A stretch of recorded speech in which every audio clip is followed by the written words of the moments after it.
Next up, we have University of Florida, Texas A&M, and Northeastern University. Please join us in welcoming Cognition-Driven Display for Navigation Activities, Cog-DNA, Personalized Spatial Information System for Firefighters. Thank you, Scott, and sorry for the length of our title. So before I dig into the details of our project, I really want to take this opportunity to thank our PhD students who actually did all the works, and we are just here talking. We have Yan Chao, Qi, and Yang Ming Shi, so they're sitting in these rooms, especially Yan Chao. He got married last week, and I still cannot believe he's doing his honeymoon at this conference. So in general, our project is about firefighters, and we care a lot about the cognitive load of firefighters. We want to understand what are driving their cognitive load, and how can we manipulate that. So there's a particular reason we are doing that. According to the FEMA data and the NFPA data, in 2017, there were more than 1.3 million fire accidents in the US, which means every 25 seconds we have a fire accident in the country. It cost more than 3,400 deaths and more than almost 14,000 injuries, and also 23 billion property loss. But if you check the number, if you go deeper into the number, about half of the injuries were firefighters. So these are the heroes protecting us, but they are also among the group that need protection. And unfortunately, because of the lack of funding, about 2/3 of the population, firefighter population, are volunteers who love the community and contributing their time. So we really want to understand how to help this group of people. According to FEMA, the failure of emergency response team to conduct timely and accurate assessments on the environment is a major contributor of the death and the property loss. We don't have any data to show how many injuries or deaths are related to this kind of inability. But if you really check the number of causes of deaths, like falling, trap, couldn't find the way out, about 43% of the injuries can be related to the inability to understand the environment and to familiarize with the environment. So, and also data shows that there's a major retreat problem, which means it's always easier for you to find the way in, but it's always difficult for you to find the way out. And that's human nature. So we want to do something here. Let me ask you a question. How many of you have been in a casino yourself? Everybody, great. And how many of you have ever got lost in a casino? A lot of you, including myself. So if you check this picture, that's a casino, and I did, I got lost a lot in casinos, and sometimes I was trying to find the bathroom, and that's emergency. But if you check the layout of this casino, it's actually very simple. So what happened here? It's actually a simple building. It's actually not about the layout sometimes. It's all about the other things going on, like the landmarks, the colors, the people, and everything that is distracting you. So that causes a significant cognitive load. In fact, buildings are becoming more and more complex, and we also have better technologies today to visualize building and to deliver the real-time information to the building occupants. People are talking about 3D modeling, people are talking about augmented reality, virtual reality, but our question is, are they really safe? Are they really safe to our firefighters? What if they cause cognitive overload? So before we really understand the fundamental science here, it will be very dangerous and reckless to just throw this technology, new technology, to our heroes. Another problem we saw is nowadays a lot of systems are personalized already. So for example, if you open your Facebook and open my Facebook, the news feeds will be very different because Facebook is learning you. So it's basically checking the browsing history and learn your behavior, and Facebook knows what you like the most. Not just Facebook, it's pretty much everything. Like if you open your Google and it's Google food, probably Google will push Chinese food to me, but push totally different food to you because they know we had very different behaviors and experience. But if you check the information system we are giving to the first responders, including firefighters, we are still giving them the same thing. A lot of times, verbal instruction, and if you're lucky, you have the 2D map of a building. We don't care how well the firefighters receive the information, we just throw everything to them. So our question and our goal is then how to develop a personalized information system. How can we make the system understand each individual and know the uniqueness of everybody and dynamically adjust the information we are giving to them to better control their cognitive load?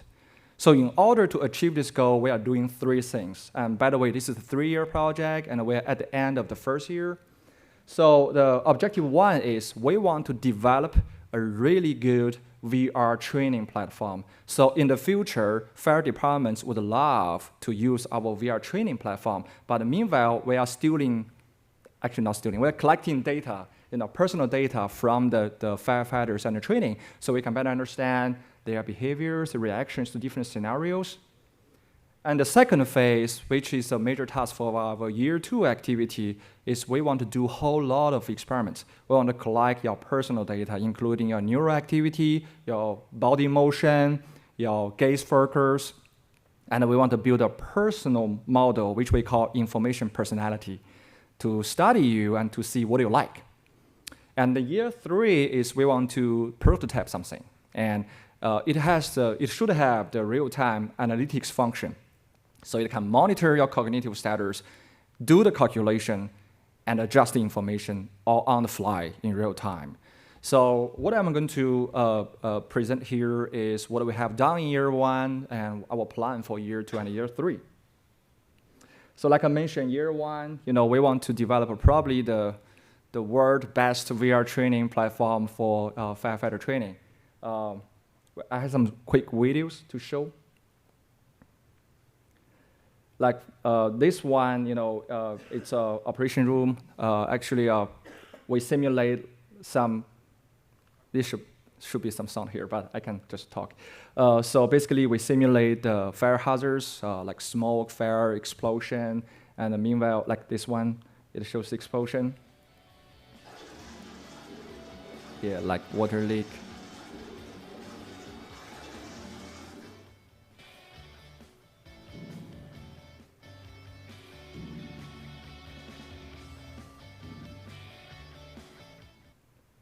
And meanwhile, we developed and tested a lot of sensors. Like this one shows the human carried sensors. So basically wear something on your body, and then we can reproduce your motion. I see that virtual. So as you can see, basically this virtual person is basically mimicking what they are doing. But meanwhile, this is a data collector, like I said. We are collecting the ergonomics data, the body motion data at the frequency of 90 hertz, which means 90 data points, XYZ per second. So you can better understand, because your body motion tells a lot of things about the current emotion status. And then we can, this is actually by swinging your both hands, you can freely move in a real scale, a full-scale building.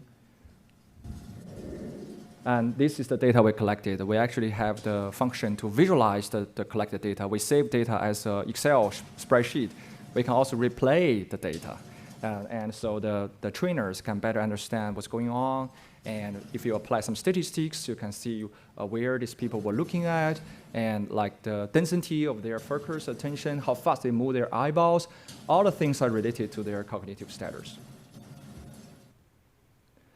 And stress is a contributing factor. It's probably one of the most important factors here. So we actually did some scary model to simulate the tunnel view, injuries. So you will see, you will hear the heartbeat becoming faster and faster, and the vision will be affected more and more. Smokes building up. It's more and more difficult for this person to perform.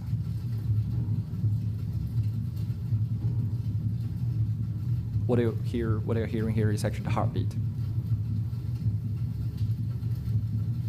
We actually tested that just by playing the heartbeat sound, it raises your heartbeat.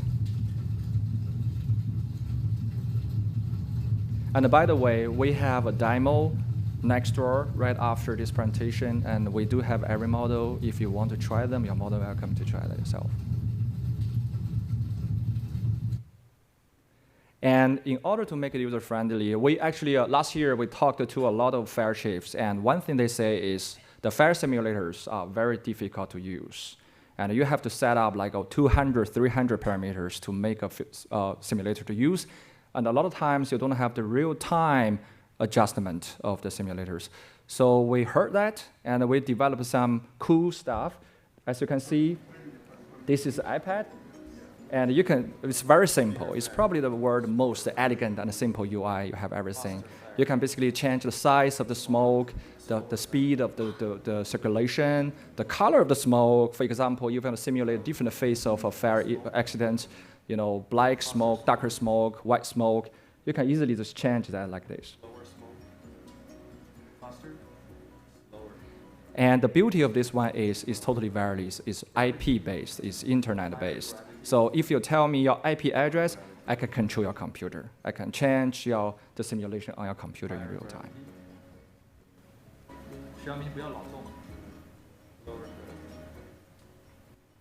See, I was changing the gravity of the smoke. You can see the smoke is floating. Smoke speed. So everything we're doing here is to make the VR simulator more user-friendly. So in the future, there's a bigger chance the fire departments will start using our VR system so we can collect better data. Okay, just a little bit about this kind of simulator. So basically did some study. We found there are actually more than 230 parameters currently being used to simulate the fires and the smoke in VR, but that's too much. So we basically developed some algorithm and to simplify that.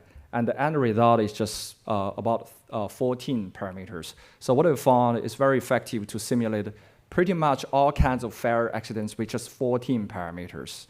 So by itself, I think that's a really good product. And also in year one, we simulated different real-scale VR models, the building environments, and like airports, subway station, school building, and also like a maze, it's underground facility. So we just want to cover as many scenarios as possible and then deliver all the models to the fire department. And by the way, just to add to it, we also built the tracking function. As you can see, we track the pupil size, the gaze focus, motion trajectory, everything was developed by us. And by the end of this project, we're going to share all the source code to the community. Okay, so that's year one. So let's say year one, we have perfect testbed, the VR simulator. The goal, though, is not to have them. The goal is to collect personal data using the VR simulators. So that's actually our year two project. Even though it's just at the beginning of year two, we have done a lot, actually. So Scott is here, just make sure Scott heard that. So we have done experiments on more than 128 people already. So we have pretty good data points already, and we are doing some analysis. So this one shows the two major devices we are using to collect your brain activity. One thing is called EEG. So this one basically tracks the electrical potential on your skin. So when you are thinking, we are using different parts of the brain. Your brain is generating different waves of electrical pulse. So by studying that, we know somehow the brain activity.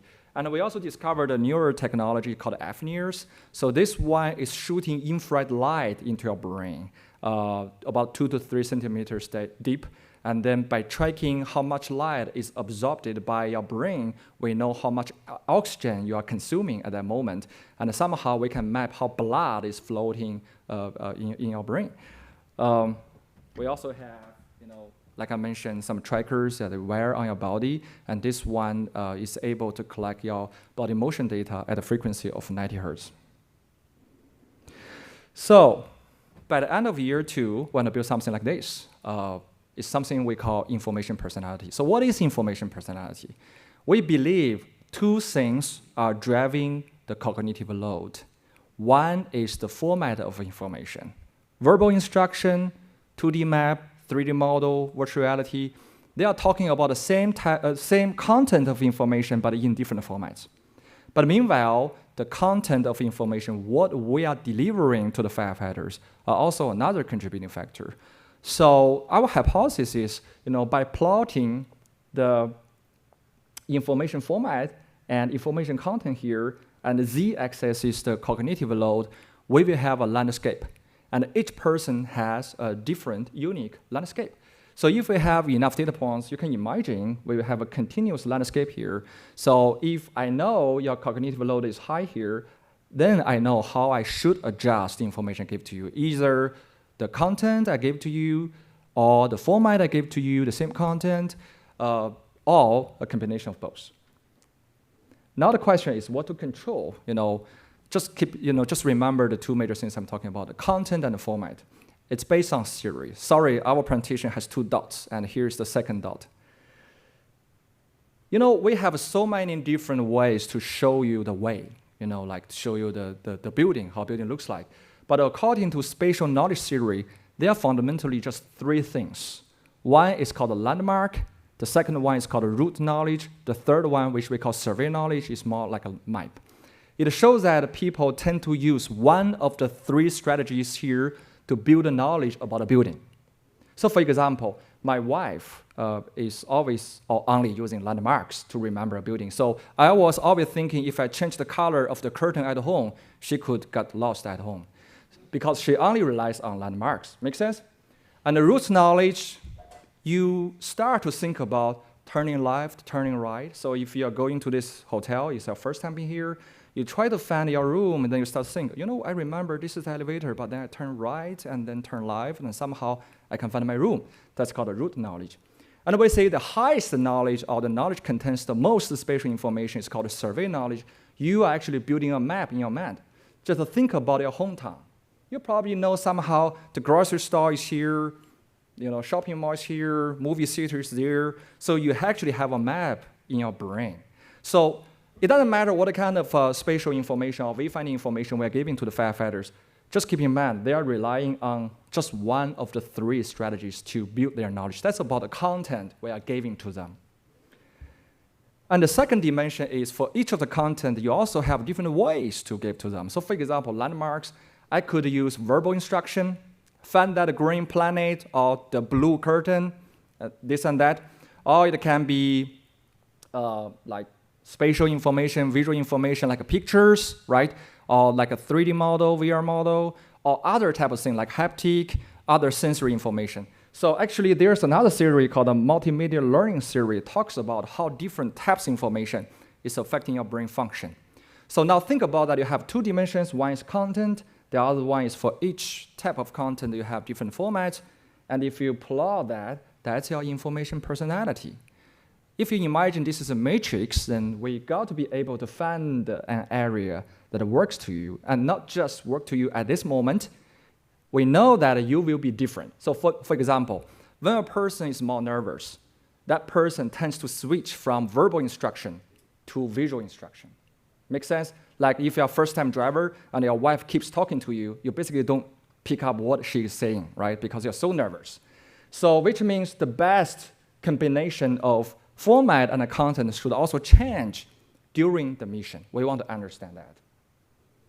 And that's about what to control. Then what to measure, like we keep talking about cognitive load, but what is cognitive load? Can we describe that mathematically? The answer is definitely yes. We can use these devices to map your brain directly, but compared to accuracy, reliability is more important. That's why we also include a whole lot of metrics, for example, like your walking speed, your gaits, your ergonomics, body motion, the pupil size. We collect all types of metrics so they can cross-validate each other to get a reliable picture about our current cognitive load. And this is just some examples what we did, in this year 1. As you can see, these test subjects were varying the neuroimaging devices as well as VR. We somehow managed to integrate the neuroimaging device and the VR devices all together. And we give them different tasks to finish, like a wayfinding task, precision operations task. and we map their activity, and this one shows the real-time activity in their brain, and this particular area shows the motor part, which means how you coordinate your body motion, and that part is more about information processing. So just to show you some quick example. This is about FNERs, and we love FNERs because EEG is always affected by motion. So if you are moving too fast, you will have a whole lot of noise from this EEG reader. But we found FNERs is actually very robust to that, and since the technology is so advanced today, this thing is totally portable. And you can see here, that's actually a Bluetooth device. You can send your brain signal to a laptop in real time, and this is it carries a battery itself. And the example you see here, X is time, it's actually 1 hour, and the Y is the aggregated oxygen consumption in their brain. So you can see the change over time, and that's really good indicator we are looking for to understand their cognitive status.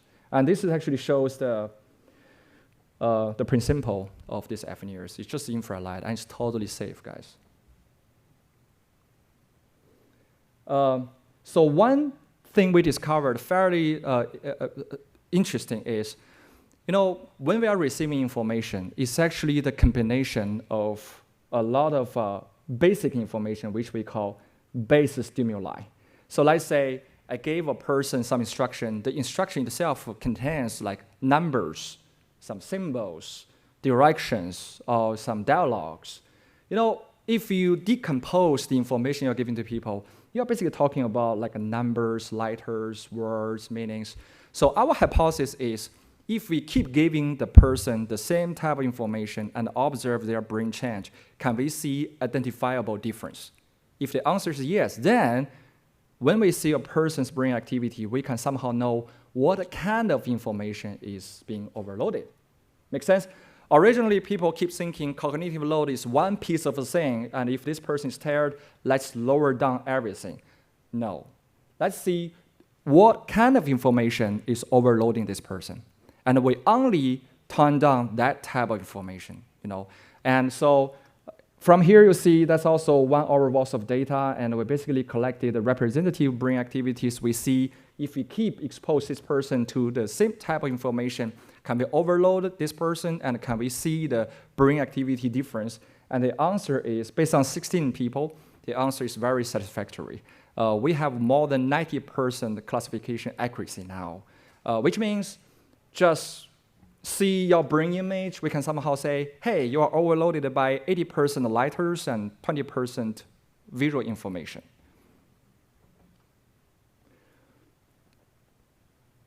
And like I mentioned, the second dimension we care a lot is about the content. So that's about the format, and this is about the content.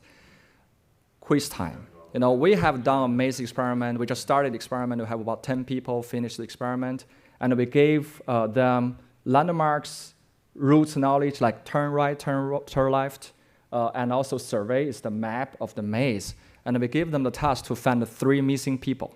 And the same person will do 3 trails, and each trail they are receiving one of the 3 information, and the maze configurations are all different for the 3 trails. So question is, which team is the best? Which information is the best? How many of you vote A? Nobody? Just one? How many 2? B? How many 3? So we do have a couple of 3. Unfortunately, the map group was the worst. So what does that mean? Think about that. How many times you gave a building layout to a firefighter before they enter a burning building? You would think you are doing good, but you're overloading this person. Think about that. This building is totally new to this person. You're giving too much. Because there's a sequence for us to build a spatial knowledge. We always start from landmarks, and then routes, and then survey map. And you shouldn't just give the map to them. And from our experiment, we also discovered 2 fairly unexpected results. Result 1 is, even though a person prefers to a certain type of strategy to build a spatial knowledge, we can manipulate that by giving them different format of information. So the 2 things actually intertwined. So in this experiment, we gave the same person 2D, 2D, 3D, and VR of a building, and we observe how fast they memorize the building. And this one shows basically like the learning curve that they memorize the major landmarks. We found a very interesting phenomenon. Like even a person heavily relies on survey map, like myself, but if you only gave the 2D map to this person, then they switch to landmark knowledge. Like here, we track how fast they are moving their eyeball using the eye tracker, and then we overlay, this is actually the aggregated data of 40 people. You see, most of them just looking at the 2 places of the building as anchoring point to remember this building, even though this person was supposed to use survey knowledge or the route knowledge. So we can manipulate the way this person learned the space by giving them a different format of information. And if you check 3D model and VR model, as you can see, we can manipulate them to focus more on the survey map or route knowledge. That's number 1. Number 2 is we knew stress plays a very important role, but we didn't know stress is actually so significant that it basically rewires your brain. So when we gave the test subjects the maps to memorize, to finish task, we created 2 scenarios. One is a regular room without smoke, clean and comfortable. The other one, we simulate blood, smoke, heartbeat, explosion, everything. As you can see, when the stress presents, the 2 sides of the brain, the 2 hemispheres of the brain start to talk to each other. They are dancing together. This is basically called a neural connectivity study. Is that a good thing? We don't know. But what we found is this kind of inter-hemispheric connection always links to better performance. What does that mean? That means in the future, when you train your firefighters, scare them, make them stressful. Because that's the best way to train them, that's the best way for them to rewire their brain, and it always links to better performance.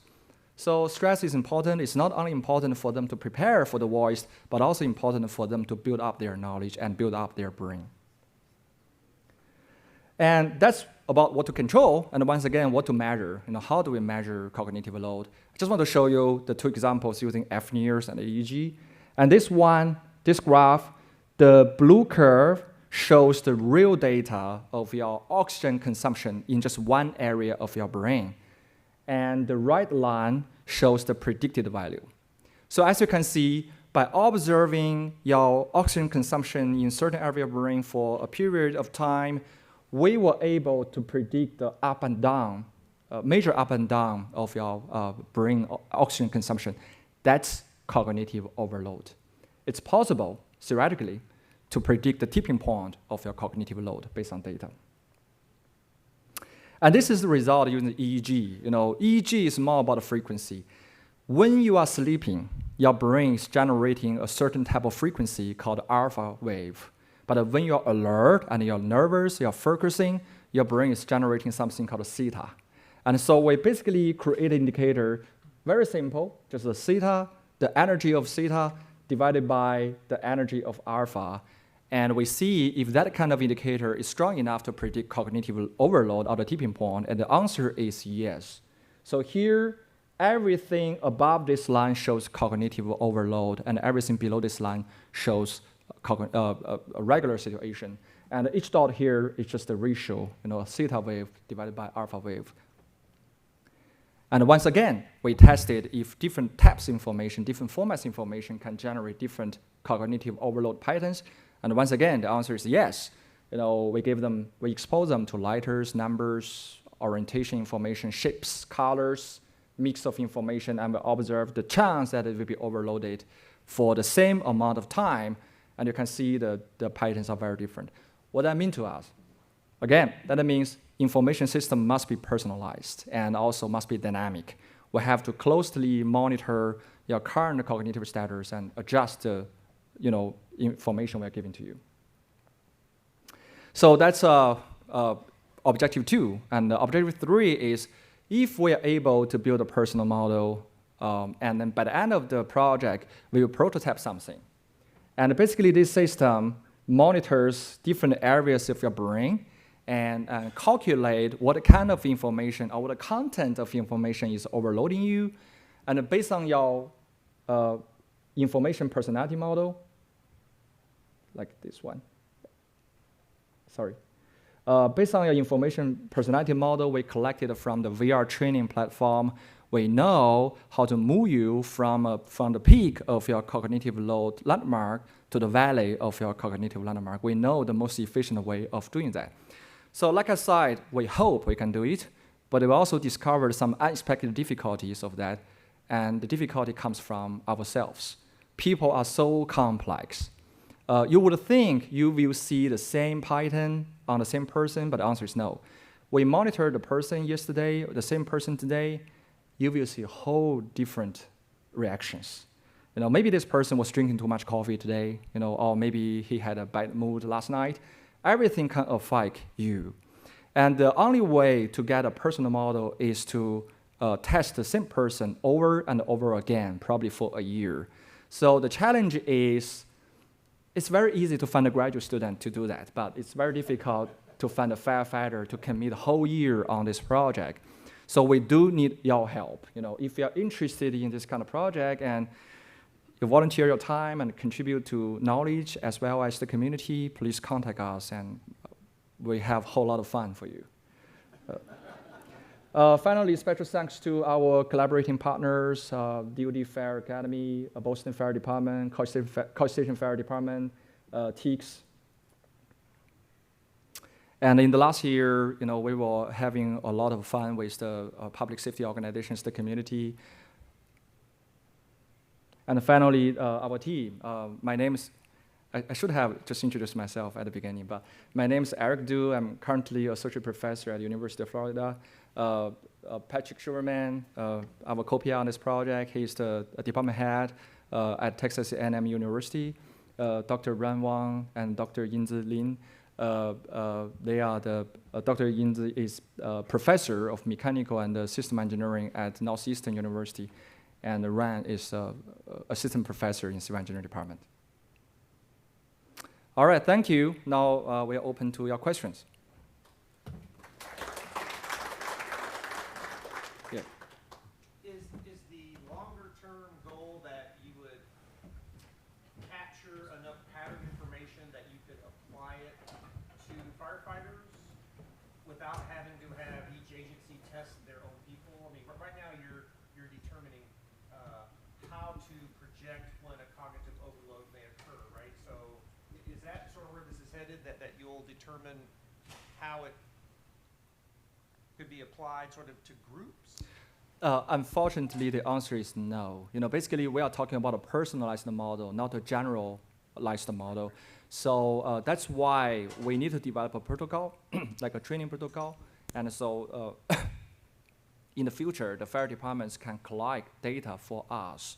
And then if we have the algorithm built up, let's say in the VR system, then yes, so everything will be automated.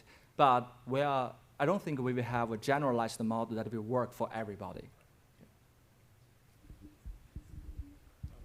Sure, I was just thinking that maybe this could be effective in helping to build teams and hierarchies too, so that maybe it would be effective to have multiple users at the same time, because people might be able to perform differently under leadership scenarios versus taking orders.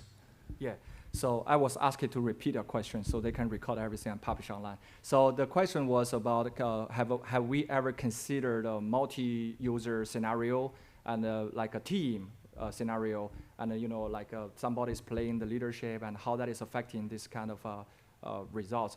The answer is yes. That's something called team cognition, and we would love to, after this project is done, we would love to also create like how people are collaborating with each other and how that is affecting the information digest. Yeah. I'm curious whether you're investigating the role of expertise, because we know that with additional information, people's mental models change, so I assume their information personality will change as they learn more and more. Yeah, exactly.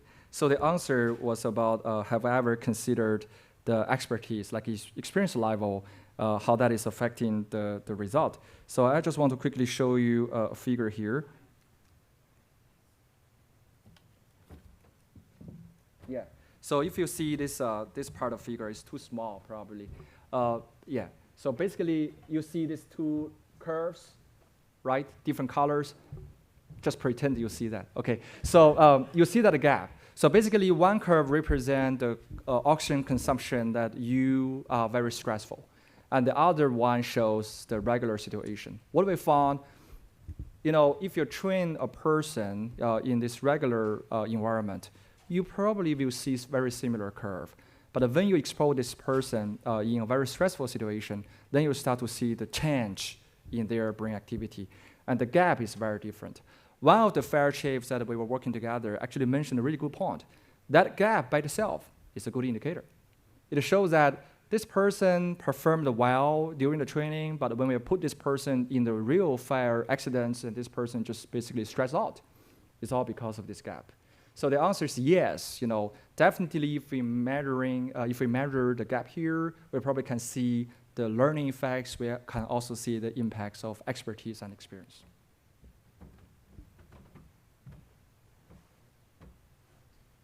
Do you see something like this being applicable to other areas? For example, in where the 911 operator is, in NG 911, you suddenly have volumes of data of different types that are being presented to them. Would you see this being useful for also identifying for operators in a 911 center how they should receive or how they should process information? Yes, this could be applicable in many different areas. And the thing that I wanted to mention was, while this was still early on, we brought the initial interface to the DoD Fire Training Academy at Goodfellow, which trains all the Department of Defense firefighters across all the services for the United States. And they were instrumental in telling us different things that we should put into this scenario to make it more realistic to them. And it was primarily make it much more difficult, a lot darker smoke. It resulted in an interface where you could change the interface on the fly if you're someone controlling it. But what that brings me to say, to answer your question specifically, is that you're really only going to be able to test what you program into the Unity interface. I think the more exciting part is the neurocognitive part, that you could get this real time.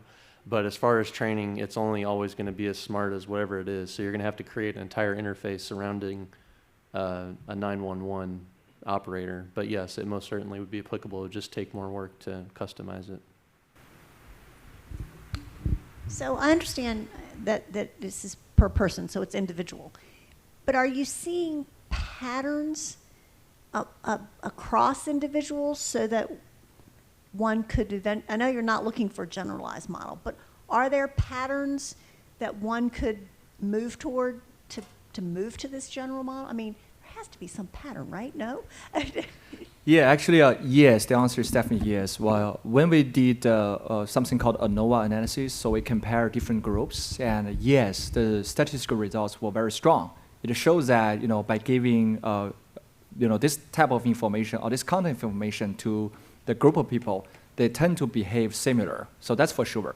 But meanwhile, we saw the variance of that is huge. That is indicator of individual difference, and that's something we are tackling right now. You've only started your research in this relatively early on. However, like 10 years from down the road, or even 20, do you foresee this where there could be a trend to look for stress affecting mental health later in the fire service or law enforcement or PSAT?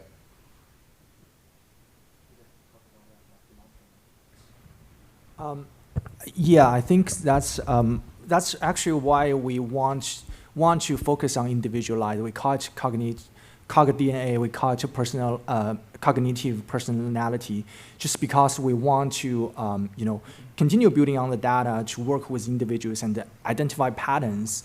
One thing we are trying to do now is actually, so we collaborate with Boston Fire Department. We actually have one captain going to follow through this entire project.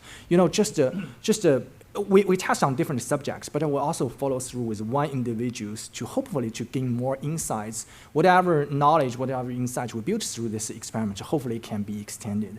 So that's our hope. And this project is for 3 years, but hopefully, we can extend this longer and, generate more knowledge. Yeah, just to add to it, just a couple months ago, there was a white paper, And it shows that last year, actually, more firefighters committed suicide than the dies in the line of duty. So actually, the mental health is a big problem to that community. And we believe it's partially driven by, the stress during the mission. So hopefully by, like Ryan mentioned, by following people for a long time, maybe we can start to build data about the long-term impacts of this technology.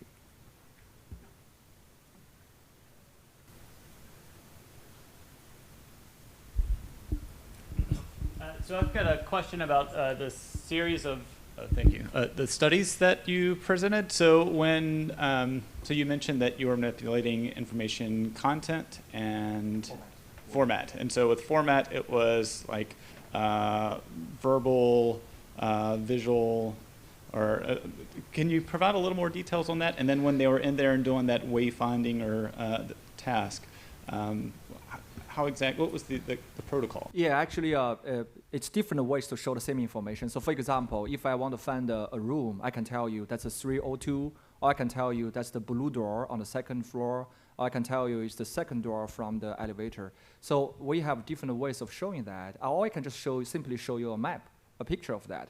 So when we talk about the information format, we follow, especially based on the multimedia learning theory, it shows that when we gave different types of information, we trigger different parts of the brain.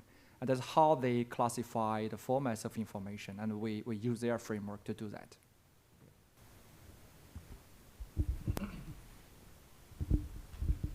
I was just wondering, you were talking about the ability to recognize patterns being a little more challenging, but you have all these indicators. Would you not be able to find a resonance of certain indicators that appear all the time with all people that are being tested, and then we could highlight a few indicators that we know have to be dealt with to reduce? So it may not be as good as finding the pattern, but it's something that we know that we work on those to try to minimize those. Yeah, that's actually our goal. We would like to see some strong predictors that without other information can help us to tell the tipping point of cognitive load. But I have to say the picture is very complex than it seems like. So for example, we saw some oxygen consumption increase, but that person was not reporting any like cognitive load type of stuff. And then finally we found it's actually the sensory load. So when we play like smoke or fire or colors, it triggers your brain, but it doesn't necessarily mean you're overloaded or you're nervous. So that's why we developed a lot of metrics to cross-validate each other. And hopefully by the end, we will find some golden indicator that can tell the single story. So Dr. Lin, you have anything? Yeah. Sorry, I want to add to that exactly like what Eric said. That's the reason we primarily focus on brain waves using different FNIRS and EEG, but we also test all the other metrics. One thing we definitely want to cross-validate each other, but also hopefully with different data, we can use different methods to build data fusion approaches to better or more accurately predict what's going to happen. But that's part of the goal as well. So maybe I will add a little bit to in terms of the indicators. Over the past 15 years, we've been playing around most of the indicators listed on the table. And from what I can tell, humans are not reliable. As Eric mentioned, we did the same experiment on the same human, but different times that could be a whole different story. But so I think one of the most best thing we could do is how can we predict a more reliable results based on the data we collected. One thing is, that's one of the goals, to apply multi-model data so that we can get the most reliable results that we can get. From we can tell what we could have done, we've been done on driving state detection and other applications. EEG has shown to have great potential in terms of predicting the cognitive load. At least my students really love this because they'll never be upset with some result that they collected. So, but That's a great question. We still have a long way to go in terms of determining what are the best indicators in this, for this application, but we are getting there, I'm sure, in the future years. Just one follow-up to that, and then we'll get to your question, ma'am. I really like that question about would there be indicators for mental stress or long-term tracking longitudinally for people. In the Air Force, at least, we are meticulous about tracking training for each individual firefighter, and that's for NFPA compliance and everything. But we aren't as good as tracking the medical side, and so that would be good to take these indicators and hear from constituents out there to be able to figure out what the markers would be that we should then also equally track to be the best advocates for our firefighters, not just tracking their training all the time. That's a really good idea. You mentioned you were correlating to other factors and other metrics. Have you looked at something like NASA TLX and the person's? Yeah, can you talk to me a little bit about that? How the person's perception relates at all to the measurements? Yes, of course. Actually, for each of the trio, by the end of each trio, we gave them a NASA TLX, and we also gave them another questionnaire to test the intrinsic cognitive load, extraneous and the German cognitive load, different types of cognitive load. And we try to link them to the raw data we observed. Like I said, that's how we discovered sometimes you see a hike in your brain activity. It doesn't mean that you're overloaded. And that's how we told that.